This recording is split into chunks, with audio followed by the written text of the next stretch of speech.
Hello बेटा। बेटा हमने कल वाले पार्ट में डेप्रिसिएशन स्टार्ट किया है। और कल मैंने आपको समझाया था कि डेप्रिसिएशन क्या होता है, कौन सी असेट्स पर लगता है, असेट्स कितने प्रकार की होती हैं, उसका मीनिंग, डेप्रिसिएशन लगने की वजह, ये सारी बातें हमने आपके साथ डिस्कस करी। और अब मैं आपको बताऊंगा मेथड ऑफ डेप्रिसिएशन। तो आज मैं आपको शुरू कर रहा हूँ आपके साथ मेथड ऑफ डेप्रिसिएशन। तो आपके 12th क्लास में सीबीएसई बोर्ड में जो मेथड हैं वो दो दे रखे हैं बेटा।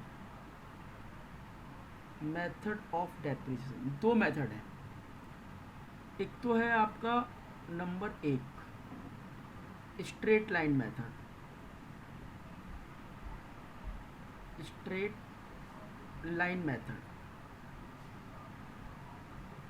और दूसरा है written down value method.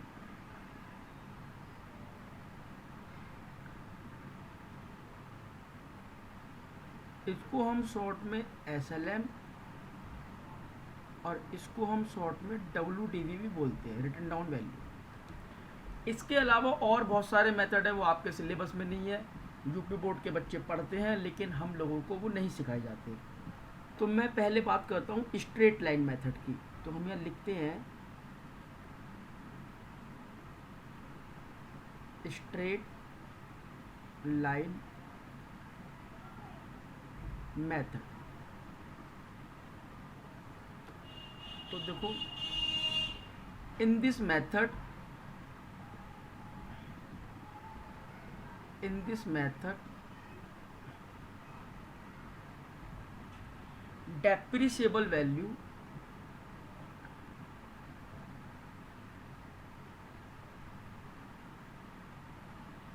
depreciable value is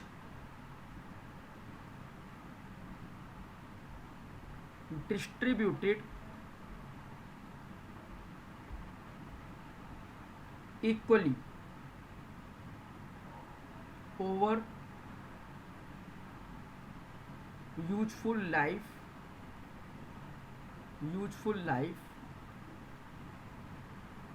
of assets. तो in this method depreciable value of distributed equally over useful life of assets. तो अब मुझे आपको ये बात समझानी है कि इस बात का मतलब क्या है। देखो जरा ध्यान से समझते हैं। फॉर एग्जाम्पल, आपने कोई असेट्स खरीदी। मान लो आपने अपना एक मोबाइल फ़ोन खरीदा। मोबाइल फ़ोन कितने रुपए का? सर हमने खरीदा 20,000 रुपये का। अब मुझे ये बताओ बेटा, जब भी आप कोई मोबाइल फ़ोन खरीद के लाते हो तो क्या आप उसकी एक यूजफुल लाइफ डिसाइड कर लेते हो पहले से कि मुझे ये मोबाइल फ़ोन 2 साल तक चलाना है? तो आप ऐसा डिसाइड कर लेते हो कि मेरा फ़ोन 2 साल तक चलेगा। जैसे मैंने अपना फ़ोन लिया तो लेते वक्त मैंने ये डिसाइड करा कि भाई 3 साल तक मुझे ये फ़ोन चलाना है। तो हम उसकी यूजफुल लाइफ जो है वो पहले से डिसाइड कर लेते हैं। जैसे हम कोई गाड़ी खरीद के लाते हैं कि भाई 5 साल चलाएंगे उसके बाद बेच देंगे, ठीक है ना। तो कोई भी असेट्स की एक यूजफुल लाइफ होती है। ये जो मोबाइल फ़ोन 20,000 का ख़रीदा है आपने, ये है इसकी कॉस्ट, यानी कि कॉस्ट ऑफ मोबाइल। और आपने इसकी यूजफुल लाइफ डिसाइड करी। यूजफुल लाइफ वो आपने डिसाइड करी 2 ईयर। तो आप मुझे ये बताओ, 2 साल में ये मोबाइल ख़त्म हो जाएगा। तो अगर मैं डेप्रिसिएशन निकालूं,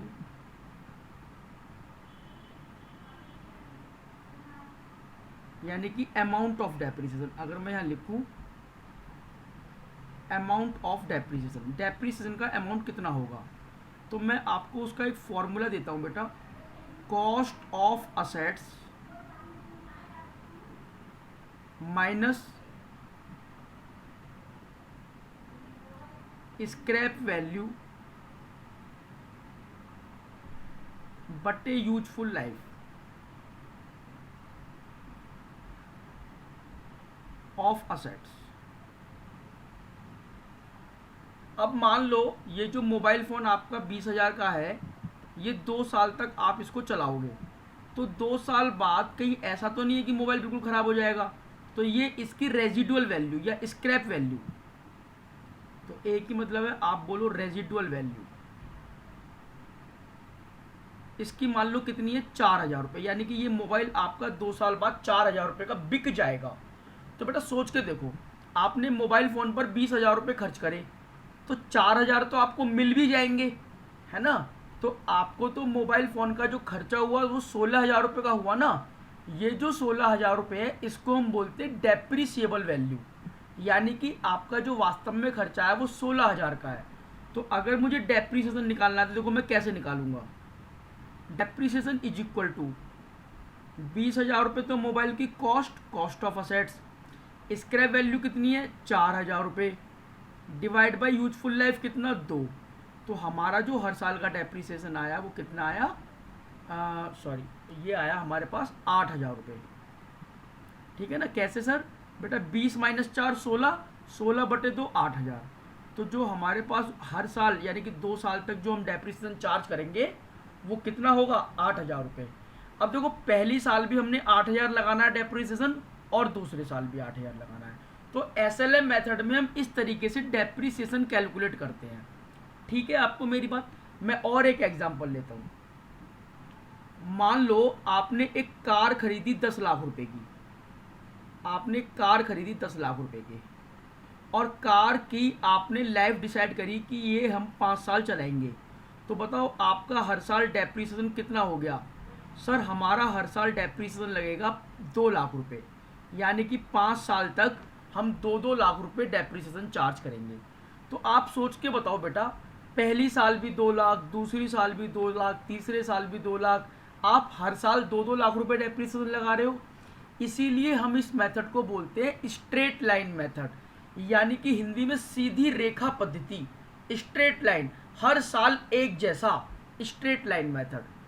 या फिर हम इसको क्या कहते हैं, ऑल्सो कॉल्ड, देखो मैं आपको लिख के दिखाता हूं यहां पर, हम इसको ऑल्सो कॉल्ड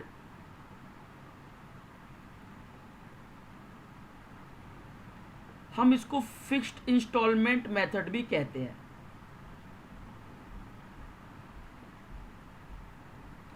फिक्स्ड इंस्टॉलमेंट का मतलब क्या हो गया कि हर साल आपको 2 लाख रुपए डेप्रिसिएशन चार्ज करना है। या फिर हम इसको इक्वल इंस्टॉलमेंट मेथड भी कहते हैं, इक्वल इंस्टॉलमेंट मेथड।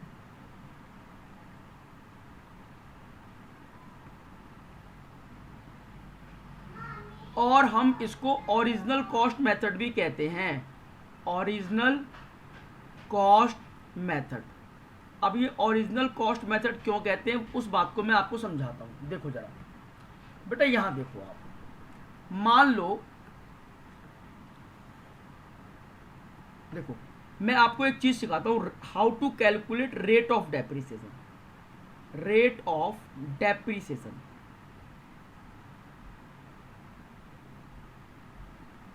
देखो हम रेट ऑफ डेप्रिसिएशन कैसे कैलकुलेट करते हैं। अगर मान लो किसी वजह से हमको ये इन्फॉर्मेशन ना दी हुई हो, cost of assets, scrap value, useful life, तो हमें क्वेश्चन में ना रेट ऑफ डेप्रिसिएशन दिया हुआ होता है कि साहब 1 लाख रुपए की असेट्स है और आप उस पर 20% डेप्रिसिएशन लगाओ। लेकिन सवाल ये कि ये 20% कैलकुलेट कैसे हुआ होगा, किसी ना किसी ने तो ये कैलकुलेट करा होगा। तो मैं वही आपको निकालना सिखा रहा हूँ, आप मेरी बात ध्यान से समझने की कोशिश करें, ठीक है। देखो जरा, तो depreciation, amount of depreciation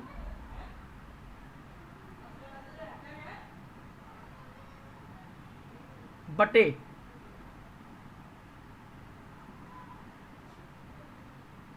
cost of assets multiply 100। तो अमाउंट ऑफ डेप्रिसिएशन देखो कितना है यहां पर हमारा, ये 8,000 रुपये है, और कॉस्ट ऑफ असेट्स कितने की है हमारी, 20,000 रुपये की, मल्टीप्लाई 100। तो 8,000 भाग 20,000 मल्टीप्लाई 100। तो जो हमारा डेप्रिसिएशन आ रहा है बेटा वो 40% आ रहा है, 40% पर एनम। तो देखो अब मैं जो डेप्रिसिएशन लगाऊंगा 20,000 रुपये पर 40%, तो कितना आएगा 8,000 रुपये पहली साल भी, और मैं दूसरे साल भी लगाऊंगा 20,000 पर 40%, तो 8,000। देखो ना हमारी जो कॉस्ट थी वो कितनी थी, 20,000। तो हमने रेट निकाल लिया, तो हम पहले साल भी 20,000 पर लगाएंगे क्योंकि इसकी ओरिजिनल कॉस्ट कितनी है 20,000, और हम दूसरे साल भी 20,000 पर लगाएंगे, इसकी ओरिजिनल कॉस्ट कितनी है 20,000। तो इसीलिए हम इसको ओरिजिनल कॉस्ट मेथड भी बोलते हैं, ठीक है ना। तो ये हो गया 40,000, 20,000 का 40% और 20,000 का 40%। तो ये रेट ऑफ डेप्रिसिएशन निकालने का फॉर्मूला है जो मैंने आपको समझाया, ठीक है जी। चलो अब हम एक क्वेश्चन भी कर लेते हैं इसका, ठीक है। हम क्वेश्चन करेंगे, देखो जरा आप आओ मेरे साथ डेप्रिसिएशन वाले चैप्टर में। हम करेंगे क्वेश्चन नंबर 1, ध्यान से मेरे पास हाथ समझना। पेज नंबर नई वाली बुक में 14.48, क्वेश्चन नंबर 1। बेटा calculate the amount of annual depreciation and rate of depreciation. तो इसमें हमसे एक तो एनुअल डेप्रिसिएशन निकलवा रहे हैं और एक rate of depreciation under straight line method. Purchase a second hand machine 96,000। देखो इन्होंने परचेज प्राइस कितना है असेट्स का 96,000। इन्होंने इस पर कुछ खर्चा और करा है प्लस 24,000 रुपये। ये किस चीज पर खर्च करे इन्होंने, रिपेयर, इंस्टॉलेशन और कार्टेज। तो किसी भी सेकेंड हैंड मशीन को रेडी टू यूज बनाने के लिए जो भी खर्चा होता है हम उसकी कॉस्ट में ऐड कर देते हैं। तो 1,20,000, तो ये हुआ हमारा क्या, कॉस्ट ऑफ असेट्स, या यूं कह लो कॉस्ट ऑफ क्या है ये हमारे पास में, मशीन, कॉस्ट ऑफ मशीन, ठीक है ना। तो मैं इसको कॉस्ट ऑफ मशीन लिखता हूं।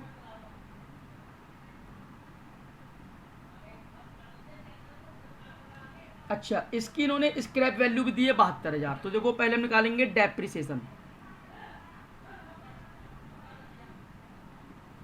तो कॉस्ट ऑफ असेट्स 1,20,000 रुपये माइनस 72,000 रुपये क्या है इसका रेजिडुअल वैल्यू, डिवाइड बाई इसकी यूजफुल लाइफ कितनी है बेटा 4।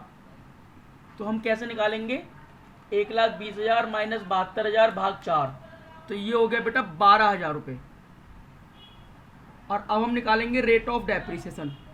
तो रेट ऑफ डेप कितना हो जाएगा हमारे पास, अमाउंट ऑफ डेप्रिसिएशन बटे 1,20,000 रुपये यानी कि कॉस्ट ऑफ असेट्स मल्टीप्लाई 100। तो रेट आ जाएगा हमारे पास 10%। हमने बिल्कुल फॉर्मूले के बेस पर काम करा है जो हमने यहाँ पर लिखे थे। आई होप आपको मेरी बात क्लियर हो गई होगी। ओके बेटा, बाय।